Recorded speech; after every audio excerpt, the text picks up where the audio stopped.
Betul, terima kasih.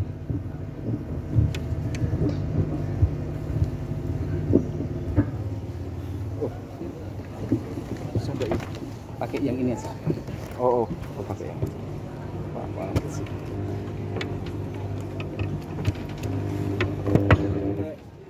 Enggak pakai mic. Oh iya.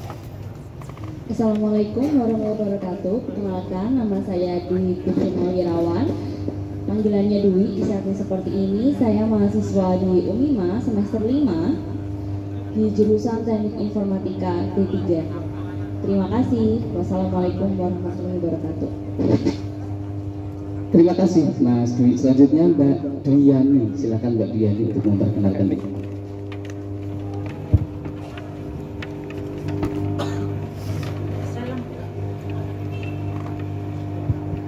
Assalamualaikum warahmatullahi wabarakatuh. Assalamualaikum warahmatullahi wabarakatuh. Perkenalkan, nama saya Dwiani, difabel dari Kecamatan Luar. Di sini saya kegiat di dalam Warsamundung Tunadaksa di Kabupaten Magelang. Itu aja, terima kasih. Oke, terima kasih perkenalannya kepada semua narasumber. Tepuk tangan dulu dong untuk semua narasumber. Oke. Sebelum ke pertanyaan-pertanyaan pada narasumber, kami sampaikan bahwa di dunia inklusi disabilitas itu ada istilah yang disebut dengan mandat inklusi. Di mana mandat inklusi itu ada beberapa. Yang pertama di antaranya adalah aksesibilitas. Kemudian ada data pilah kalau di dunia disabilitas. Yang pertama adalah aksesibilitas, yang kedua data pilah, yang ketiga adalah partisipasi, yang ketiga adalah peningkatan kapasitas, yang kelima adalah prioritas perlindungan. Nah, itu yang disebut dengan mandat inklusi disabilitas. Nah, pada kesempatan bincang santai kali ini saya ingin bertanya tentang beberapa hal kepada para narasumber satu persatu. Yang pertama, pertanyaan akan saya sampaikan kepada Mas Fuad dari perwakilan tunanetra di Kabupaten Magelang atau dari Pertuni. Mas Fuad boleh izin pegang mic-nya pakai wireless. Nah, pertanyaannya adalah, apakah aksesibilitas itu? Yang kedua, mengapa penting? Seperti itu Mas Fuad. Ya. Aksesibilitas bahasa mudahnya adalah kita mudah menjangkau. Misal ini kegiatan di Unima, ini bisa dikatakan aksesibilitas, mampu diakses, mampu dijangkau oleh teman-teman kita dan saya sendiri yang notabene disabilitas itu bisa mengakses atau menjangkaunya secara mandiri maupun dengan bantuan. Jadi kalau secara mandiri berarti diperlukan alat bantu, ada guide block kalau untuk tunanetra, kemudian kalau tunarungu banyak bahasa-bahasa simbol yang mudah dipahami oleh mereka, karena teman-teman tuli ini ketika memasuki sekolah yang sifatnya SLB maupun inklusi, mereka secara kosakata itu sangat kurang, kadang ada beda persepsi seperti itu. Nah, untuk tunanetra dan tunadaksa saya kira ya perlu infrastruktur penunjang yang memang kembali tadi aksesibel, yang mudah dijangkau. Dan ini sangat penting karena benar kita setiap hari bertemu dengan orang, namun belum tentu orang tersebut mengerti apa yang kita inginkan, apa bantuan yang kita perlukan, sehingga infrastruktur secara fisik yang disediakan kaitannya untuk fasilitas umum juga sangat penting, maupun di lingkungan tempat tinggalnya dan lingkungan pendidikan dan lingkungan kerja, serta ini kok penting kenapa, agar teman-teman disabilitas seperti saya dan teman-teman yang lain itu bisa mandiri mengakses, tidak harus selalu tergantung kepada siapa yang membantu, ada siapa yang membantu, seperti itu Mas. Terima kasih. Oke, terima kasih Mas Fuad. Jadi kalau tadi yang disampaikan Mas Fuad bahwa aksesibilitas itu adalah kemudahan untuk menjangkau, gitu ya Mas Fuad ya. Artinya itu tidak terbatas hanya pada sarana mobilitas ataupun informasi gitu ya Mas Fuad ya, tapi di berbagai sektor. Apakah Mas Fuad bisa mencontohkan aksesibilitas di sektor yang lain selain mobilitas dan informasi tadi Mas Fuad? Oke,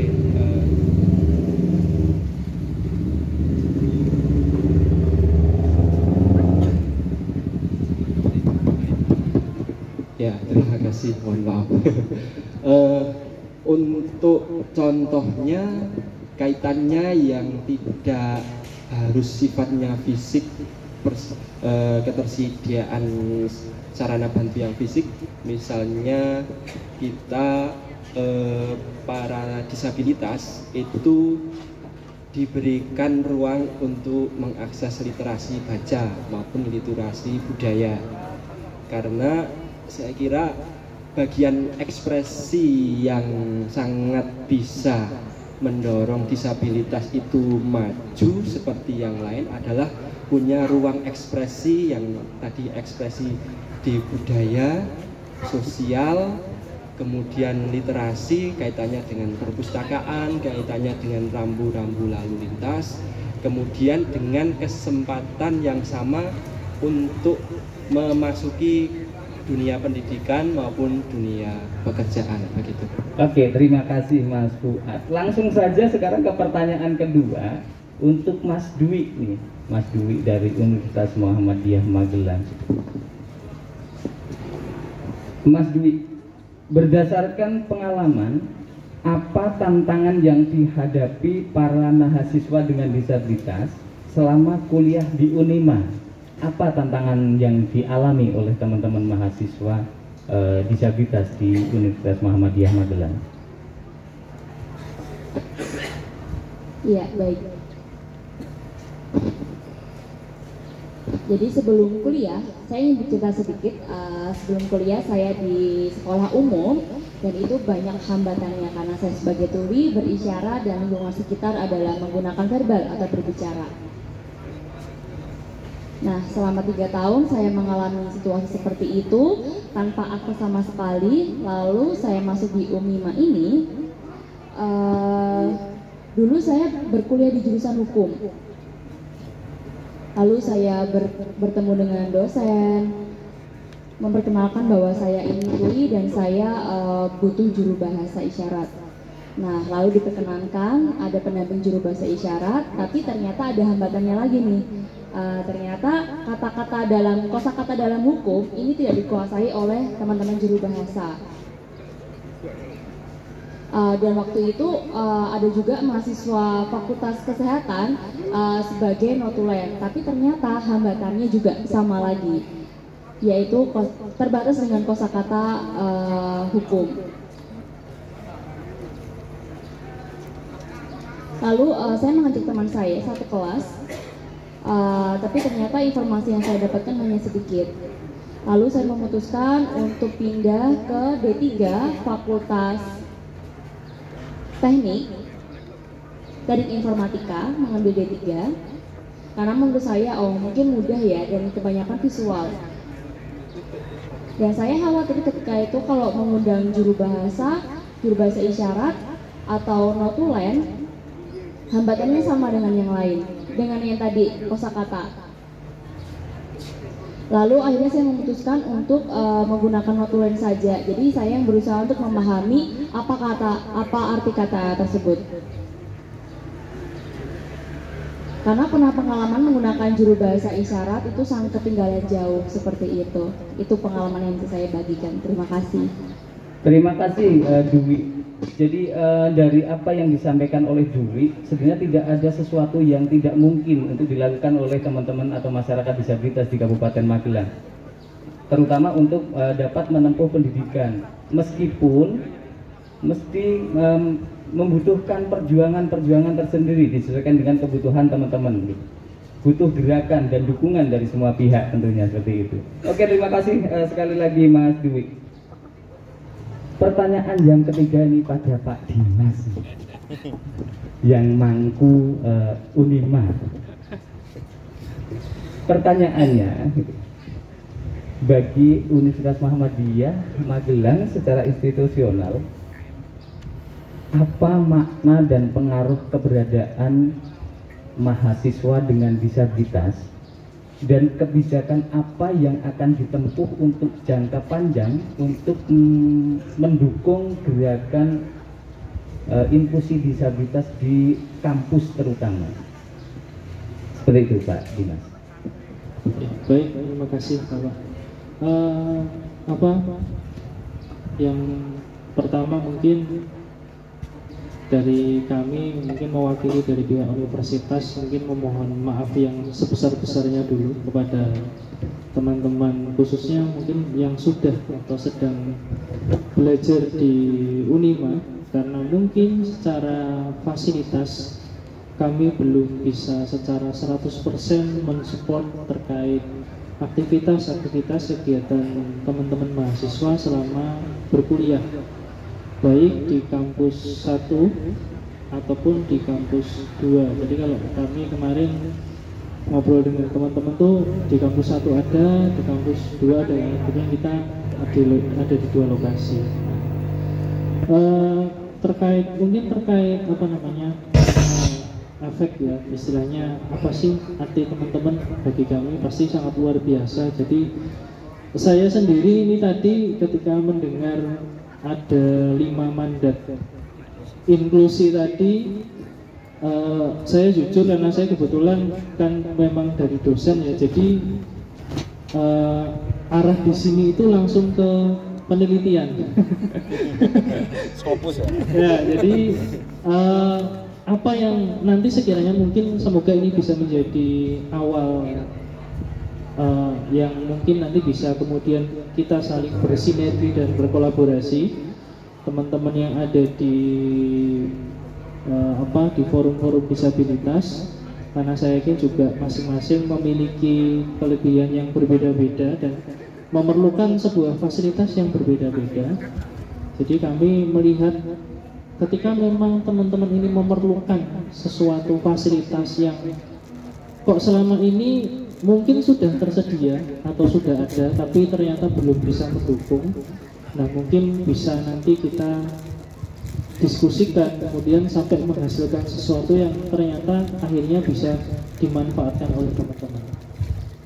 Kemudian untuk secara jangka panjang pastinya tadi bahwa kami mencoba untuk memenuhi fasilitas-fasilitas yang bisa mendukung teman-teman yang saat ini akan studi di Unima ataupun yang nantinya akan masuk ke kami juga. Kami berusaha untuk, kalau kemarin masukan dari teman-teman bahwa Pak dari awal mohon sudah diidentifikasi teman-teman ini kebutuhan khususnya seperti apa agar universitas nanti pun bisa menyesuaikan terkait kebutuhannya seperti apa.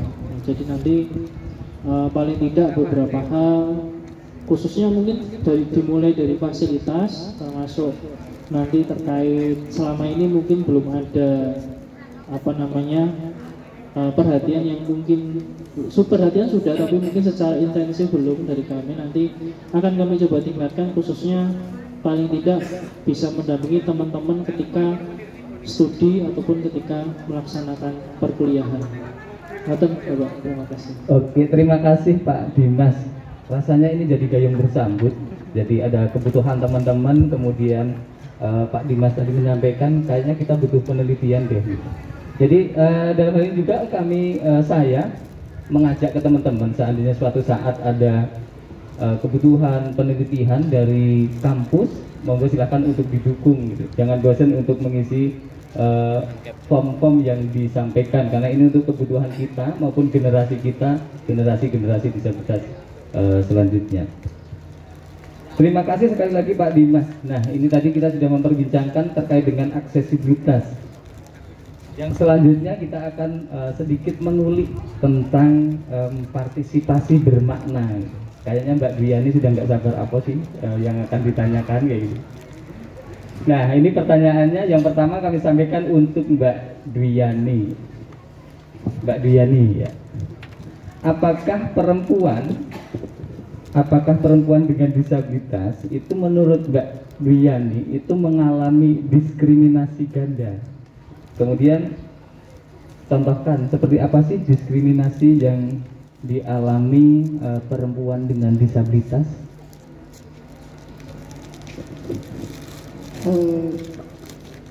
Menurut saya diskriminasi ganda, kalau saya di desa saya dulu memang saya merasakan itu.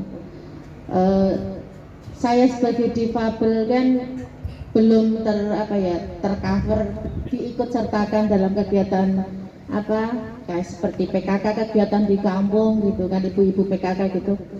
Nah, kalau sekarang alhamdulillah sudah, tetapi kemarin saya juga merasakan seperti itu, tidak diajak atau gimana, jadi seperti masih ada diskriminasi seperti itu. Artinya mungkin masih ada pandangan bahwa disabilitas paling nggak mampu, seperti itu ya Mbak Dwiani ya? Nah, betul sekali. Mungkin kan kapasitas disabilitas kan masih diragukan juga. Kami disabilitas kan masih ada beberapa juga yang seperti lulusannya aja SD, mungkin kan pemikiran juga beda. Jadi mungkin dari segi pemikiran mereka, dari masyarakat sendiri di sekitar lingkungan merasa mungkin kita tidak mampu seperti itu, tapi ternyata kesini insya Allah. Jadi mungkin belum dilibatkannya atau terdiskriminasinya Mbak Dwiani itu karena ada faktor ketidaktahuan ya dari lingkungan, dari pemerintah desa gitu. Atau bahkan mungkin karena ada faktor orang menilai berdasarkan asumsi, tapi tidak melihat sebenarnya bahwa tidak menanyakan Mbak Dwiani kalau misalnya saya libatkan di Posyandu mampu atau enggak, bisa atau enggak, mungkin tidak seperti itu ya Mbak Dwiani. Iya betul. Sehingga yang dibutuhkan untuk keterlibatan semua pihak termasuk disabilitas ini adalah kita tidak boleh untuk berasumsi, tapi harus ditanyakan secara langsung sebenarnya sih mampu atau enggak, kebutuhannya apa, sebenarnya seperti itu gitu ya Mbak Dian ya. Iya betul. Sebenarnya memang betul yang dikatakan Pak Kasih tadi. Di awal memang kita harus menanyakan, bisa nggak mengajak cara ini kan, pendekatan dulu, seandainya ikut bisa enggak gitu kan. Nanti kan kedepannya kita bisa tahu ke kapasitas seorang difabel itu gimana gitu. Oke, terima kasih Mbak Dwiani. Sama-sama Pak. Untuk selanjutnya ini pada Pak Hudan. Nah, ini kalau tadi saya menyampaikan ada beberapa kebijakan, karena kita di Kabupaten Magelang, saya akan menanyakan terkait dengan Perda Disabilitas di Kabupaten Magelang. Terkait Perda Kabupaten Magelang nomor 1 tahun 2021 ini, bagaimana tanggapan PKK setelah Perda ini diundangkan dan tindak lanjut apa yang akan dilakukan oleh PKK baik terutama secara struktural untuk dapat mendukung partisipasi bermakna disabilitas. Seperti itu Pak Huda. Baik. Ya, baik. Terima kasih Pak Kasih yang sudah memberikan kesempatan pada saya. Sebelumnya kami mau mengapresiasi dari berbagai komunitas disabilitas yang sudah menyelenggarakan kegiatan ini, kemudian pada Porda, pada Unima dan teman-teman panitia dan peserta sekalian. Nah, di sini kami juga akhirnya jadi tahu apa itu 5 mandat inklusi ya. Sebelumnya memang kami mengetahui soal disabilitas itu hanya berasal dari Perda Kabupaten Magelang nomor 1 tahun 2021 ini. Nah, ini sebagai Perda memang sudah masuk ke dalam pembahasan yang ada dalam rapat koordinasi di PKK. Bahkan di Rakornas PKK tahun 2021 itu sudah ada himbauan untuk membuat program-program yang ramah disabilitas. Nah, setelah kita membaca lebih lanjut apa itu isi dari Perda 1 nomor 2021, nah kami mencoba untuk mengintegrasikan apa yang ada di dalam Perda itu ke dalam rencana kerja PKK Kabupaten Magelang. Nah, salah satunya ketika kami diundang oleh panitia untuk mengikuti kegiatan ini, kami menjadi tahu, oh apa sih kebutuhan-kebutuhan yang bisa difasilitasi oleh PKK itu. Nah, salah satunya ketika kita membaca tema itu kan kita bisa mengetahui bahwa salah satu kebutuhan dari teman-teman disabilitas itu adalah bagaimana caranya untuk menciptakan ekonomi secara berkelanjutan. Nah, makanya kami di PKK melalui Pokja yang kedua itu berupaya bagaimana nanti setelah kegiatan ini kita bisa menyambungkan apa sih yang menjadi kebutuhan, apa sih yang kira-kira bisa kita kolaborasikan bersama. Jadi kata kuncinya adalah memang pada kolaborasi, karena kami juga melihat, oh ternyata teman-teman disabilitas di belakang sana itu banyak sekali karya yang bisa kita manfaatkan bersama loh. Nah, jadi nanti misalnya ketika kita mengetahui apa kebutuhan, apa keinginan, nah itu bisa kita masukkan ke dalam program-program PKK. Walaupun kemarin ketika kita melihat rencana program PKK tahun 2021, itu salah satu kegiatan yang ada adalah adanya UMKM Fest. Nah, salah satu panitianya ada Mas Febri itu. Nah, Mas Febri itu mungkin di UMKM tahun 2021 besok, nah, kita bisa kolaborasi untuk UMKM Fest itu. Jadi UMKM Fest itu adalah festival UMKM. Nah, sudah akan berlangsung untuk kali yang kedua di tahun 2021 itu. Seperti itu. Ya, terima kasih Pak Huda. Kayaknya aku lebih nyaman manggil Mas Huda ya. Iya, betul. Kayaknya tuan saya. Oke, ya. Jadi sudah ada upaya-upaya itu karena memang pengenalan tentang disabilitas di PKK sendiri juga masih awal gitu Pak. Iya, betul, ya. Betul. Dan ini Pak, kalau terkait dengan disabilitas dan mandat inklusi yang saya sampaikan tadi di awal, salah satu mandat inklusinya adalah partisipasi. Keterlibatan disabilitas. Nah, mungkin enggak sih di PKK itu kalau misalnya melibatkan disabilitas di struktural. Kenapa saya pertanyakan itu? Karena sekali lagi apa yang disampaikan Mbak Dwi bahwa untuk mengetahui kebutuhan disabilitas tentunya juga disabilitas itu sendiri yang tahu. Kira-kira bagaimana Bapak? Iya, betul. Tanggapan pribadi saya ketika ditanyai apakah mungkin teman-teman disabilitas itu bisa masuk ke dalam struktur gitu, dalam struktural agar nanti teman-teman itu bisa mendapatkan kesempatan untuk berpartisipasi secara bermakna. Nah, memang dalam arti ketika kita ingin meraih partisipasi yang bermakna, ya mau tidak mau komunikasi itu harus terjalin ya Pak. Nah, jadi betul apa yang dipertanyakan oleh Pak Kasih tadi, ketika teman-teman itu bisa masuk ke dalam struktural, maka nanti akan terjadi komunikasi yang lebih intens. Nah, sehingga partisipasi bermakna itu bisa terjadi. Nah, di sini kalau kita melihat peraturan atau anggaran dasar dan anggaran rumah tangga PKK, itu tidak ada hambatan bagi siapapun yang terlibat dalam kegiatan PKK. Sehingga ketika tadi ada pertanyaan apakah mungkin teman-teman disabilitas itu bisa berpartisipasi secara bermakna dalam bentuk struktural, ya tentu mungkin sekali. Hanya saja karena memang di PKK itu ada periodisasi.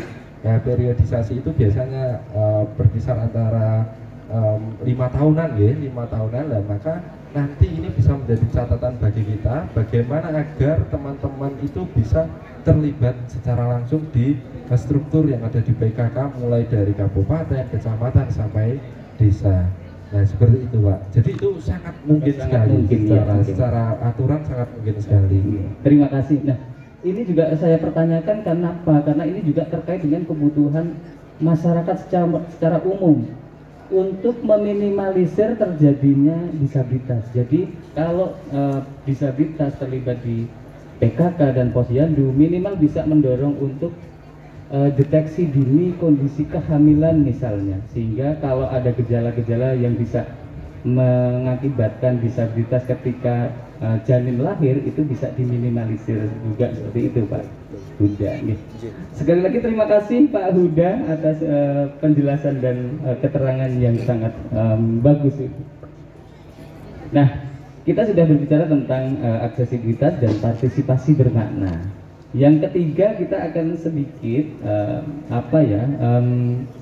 tanyakan terkait dengan kapasitas. Cuman kapasitas yang di sini lebih fokus pada kapasitas ekonomi. Nah, pertanyaannya kepada Dwi nih yang pertama. Halo Dwi. Oke, ya. Oke, ada pertanyaan ini tuh Dwi nih. Pertanyaannya adalah, apakah biaya hidup bagi penyandang disabilitas itu menurut Dwi itu lebih tinggi dibanding dengan non disabilitas? Bagaimana keadaan ekonomi penyandang disabilitas di masa pandemi ini menurut Dwi?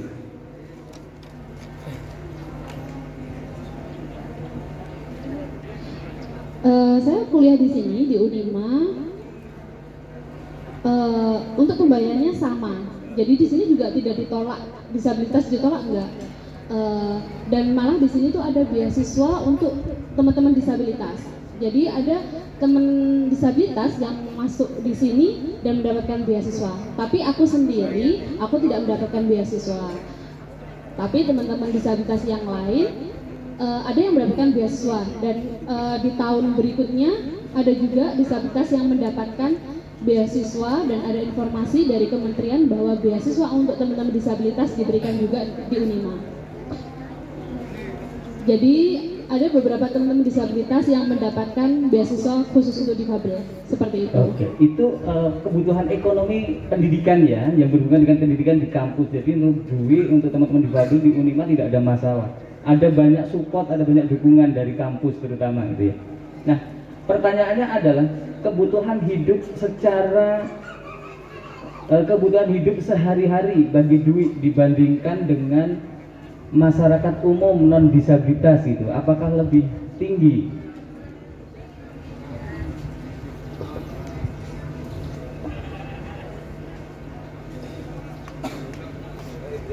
Sama aja sebetulnya, tapi untuk kesempatan kerja kami tertinggal. Jadi kalau bapak ibu saya kan bekerja PNS, jadi saya sebenarnya untuk biaya hidup sama dengan merasakan sama dengan yang lainnya.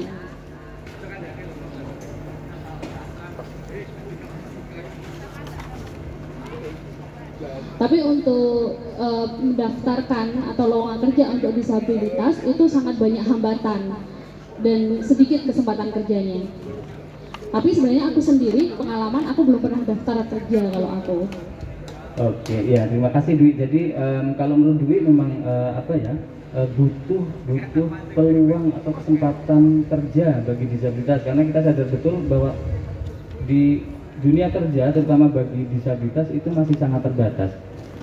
Sering ada pengumuman bahwa dibuka lowongan kerja untuk disabilitas, tapi ketika teman-teman disabilitas itu melamar ternyata ada kriteria-kriteria yang sangat spesifik yang mengakibatkan ternyata disabilitas itu tidak betul-betul bisa diterima seperti itu gitu. Itu kalau di dunia kerja. Oke, terima kasih Dwi. Nah, selanjutnya pertanyaan yang kedua untuk Dwi cewek nih, Mbak Dwiani ya. Nah, pertanyaannya untuk Mbak Dwi.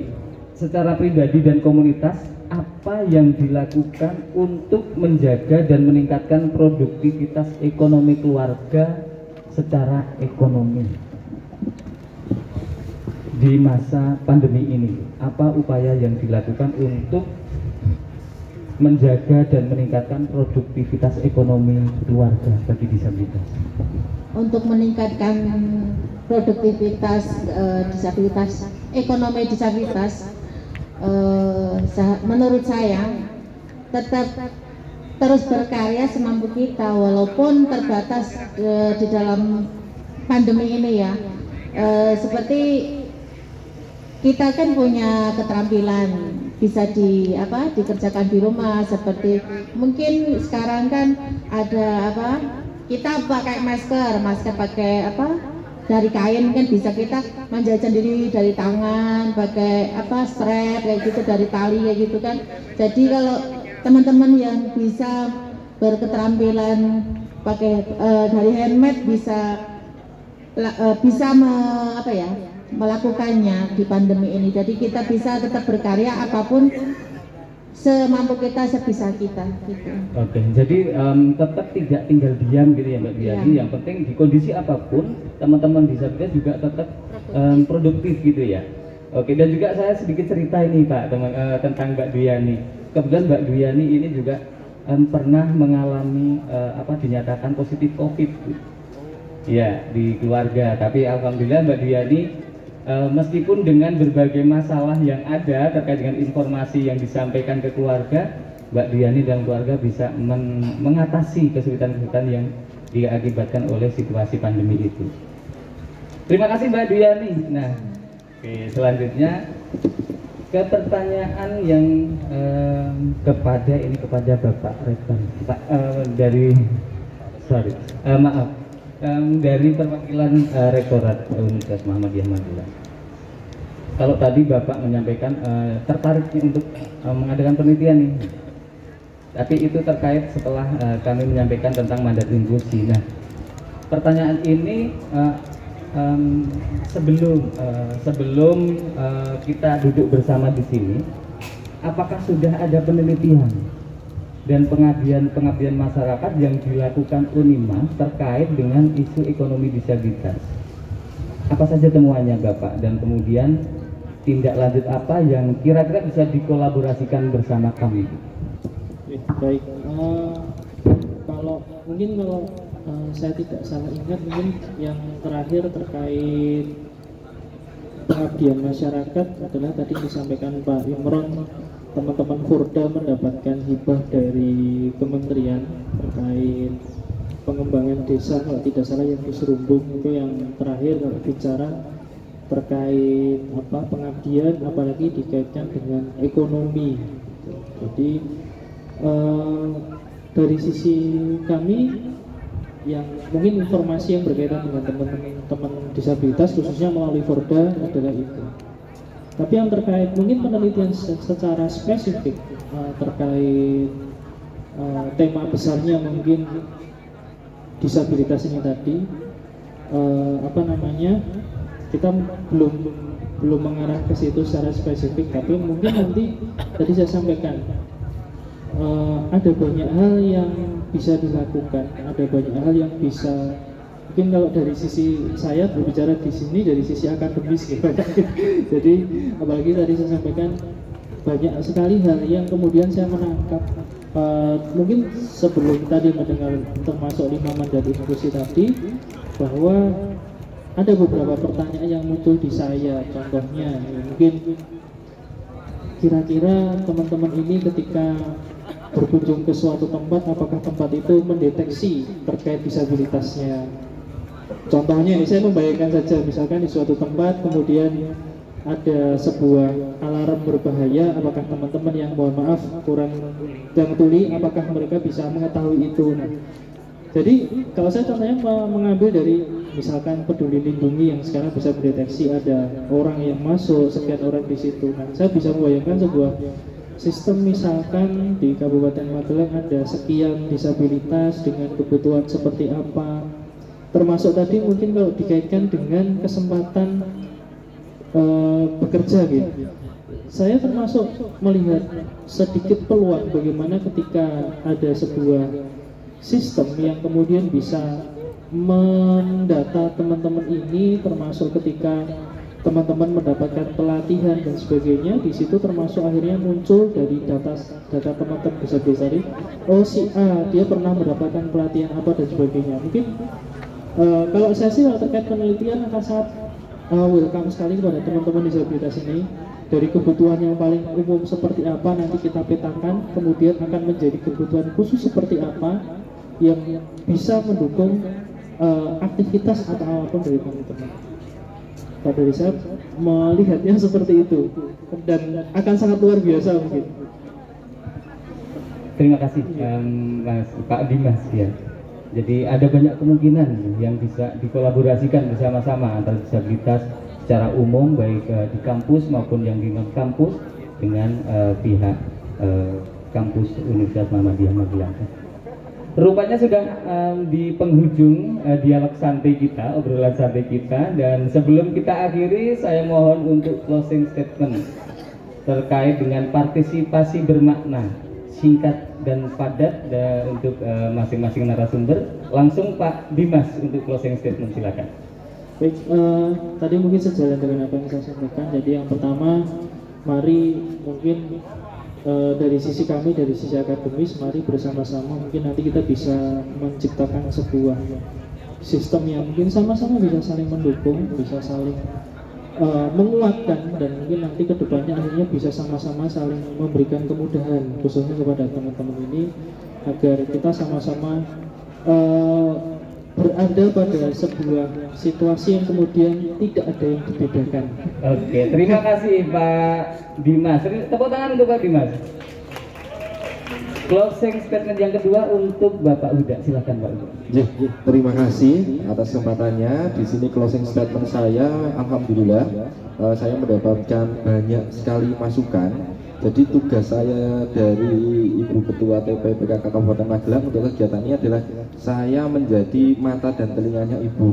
Nah, di sini alhamdulillah kami mendapatkan banyak sekali masukan, yaitu terutama bagaimana implementasi dari 5 mandat inklusi itu, sehingga nanti harapannya apa yang saya peroleh di sini bisa saya teruskan kepada Ibu, sehingga nanti kita bisa mendapatkan hasil-hasil kegiatan ataupun manfaat yang lebih inklusif dan ramah bagi Bapak, Ibu, dan saudara-saudaraku sekalian. Oke, terima kasih Pak Huda. Selanjutnya closing statement untuk Mas Fuad, silakan Mas Fuad. Jadi closing statement dari saya menyambung tadi yang saya sampaikan Pak Swasongko, mudah-mudahan Tridharma Perguruan Tinggi yang meliputi penelitian, pengabdian, dan pendidikan masyarakat itu bisa kita junjung bersama, karena insya Allah bahasa sederhana dari kolaborasi masyarakat kita itu sudah terbiasa gotong royong. Nah, ini poin utama agar kegotong royongan itu bisa kepada yang tidak hanya seragam tapi juga selalu siap bergotong royong dengan yang tidak seragam, yang beraneka ragam termasuk masyarakat disabilitas. Dan mudah-mudahan teman-teman Forda, Unima, dan seluruh jajaran yang punya kepedulian terhadap pemajuan disabilitas ini, segala urusannya dimudahkan dan dilancarkan proses akademik dan dimudahkan segala urusan dan rezekinya. Terima kasih. Oke, terima kasih Mas Fuad. Selanjutnya Dwi, langsung nih. Dibawa dulu. Mbak Wiani dulu. Oke, ya, Mbak. pegang dulu Mbak maksudnya. Oke. Semoga teman-teman mahasiswa, tuli ataupun disabilitas yang lain diberikan kesetaraan, jadi bisa mengakses pendidikan dan juga kesempatan kerja yang sama dengan yang umumnya. Terima kasih. Oke, terima kasih Dwi, kesetaraan gitu ya untuk disabilitas. Selanjutnya Mbak Dwiani. Langsung saja kalau dari saya partisipasi statement saya tetaplah terus berkarya untuk teman-teman disabilitas dan tetap solid dari teman-teman Forda, tetap mendukung, tetap mendampingi kita untuk maju bersama-sama dari segi difabel, macam-macam difabel gitu ya. Oke, Mbak Dian, iya butuh dukungan dari semua pihak untuk mendukung kemandirian disabilitas lintas difabel, bukan hanya jaksa tapi juga tuli, tunanetra, dan juga mental, ya seperti itu Mbak Dian. Oke, terima kasih. Tepuk tangan dong untuk para narasumber kita Dan terima kasih Bapak Dimas, Pak Uda, Mas Fuad, Mas Dwi, dan Mbak Dwi atas kesempatannya kita bisa berbincang santai dan tambah kenal lebih akrab dengan kita semua baik di panggung maupun di bawah gitu. Dan untuk selanjutnya kita akan ada penyerahan. Oke, ya. Tadinya mau ada penyerahan BPJS Ketenagakerjaan, tapi rupanya tidak jadi, dan kami mohon kepada Bapak Ibu semua yang sebagai narasumber untuk berkenan kita mengunjungi stand pameran teman-teman difabel